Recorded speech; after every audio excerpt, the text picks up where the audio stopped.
August 13, 2018. In the quiet town of Frederick, Colorado, a pregnant woman and her two young daughters suddenly vanished without a trace. At first, police believed it was a missing persons case.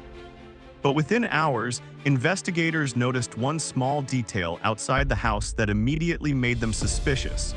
A detail that would eventually expose a horrifying truth. Because the man begging on television for his family's safe return was hiding a secret far darker than anyone imagined. To outsiders, the Watts family looked like they were living the perfect life.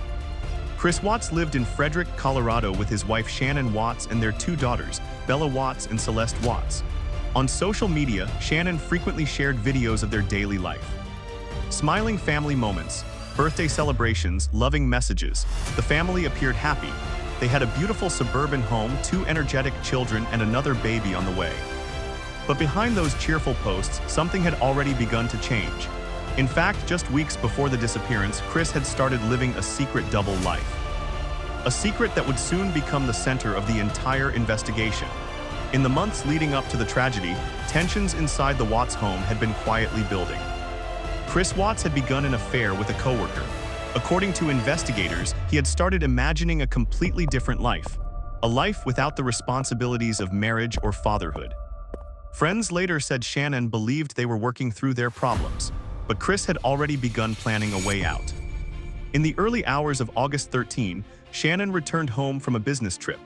A security camera captured her walking into the house around 2 a.m. She was exhausted after a long flight. But she had no idea that this would be the last time anyone would see her alive. Later that morning, one of Shannon's close friends became worried when she failed to respond to calls or messages. Concerned, the friend contacted the police and requested a welfare check.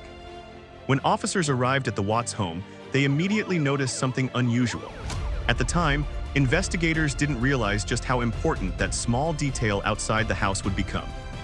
As the search for the missing family intensified, Chris Watts appeared calm and cooperative. He even spoke to reporters outside his home. "If somebody has her, please bring her back. I just want them to come home." But something about the interview immediately caught the attention of viewers. His tone seemed strangely detached. His body language appeared nervous. Behind the scenes, detectives had already started questioning parts of his story. Detectives soon began reviewing surveillance footage from nearby homes.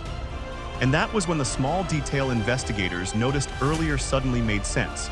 A neighbor's security camera had captured Chris Watts backing his truck into the driveway early that morning. Investigators watched as he loaded several items into the vehicle. When questioned about it, his explanation didn't quite match the timeline.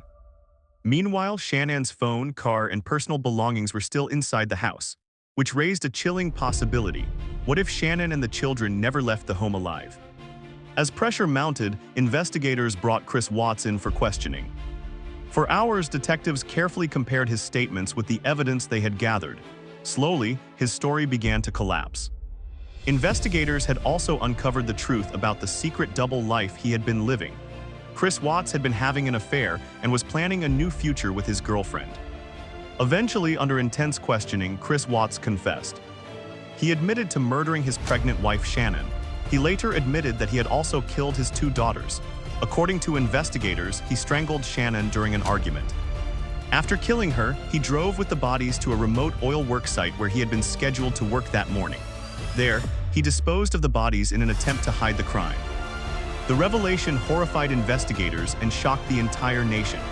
Just days after the murders, Chris Watts was arrested and charged with multiple counts of murder. The case quickly became one of the most disturbing family murder investigations in modern American history. In November 2018, Chris Watts appeared in court and pleaded guilty to the murders. Prosecutors agreed not to seek the death penalty in exchange for his guilty plea. During the sentencing hearing, the courtroom was filled with grief and anger. Family members of Shanann Watts addressed the court and spoke directly to Chris. They described the unimaginable pain caused by the loss of their daughter and grandchildren. The judge later described the crime as one of the most inhumane cases he had ever seen. Chris Watts was sentenced to multiple life sentences in prison without the possibility of parole. He also received additional decades in prison for the death of Shannon's unborn child and for attempting to hide the bodies. Today, Chris Watts remains behind bars in a maximum security prison. A man who once appeared to be an ordinary suburban father, but whose secret life led to one of the most shocking family murders in recent history. And the case leaves behind a disturbing question. How well do we really know the people closest to us? Sometimes, the most terrifying secrets are hidden behind the most ordinary lives. Thanks for watching. If you enjoy true crime documentaries like this, please subscribe for more.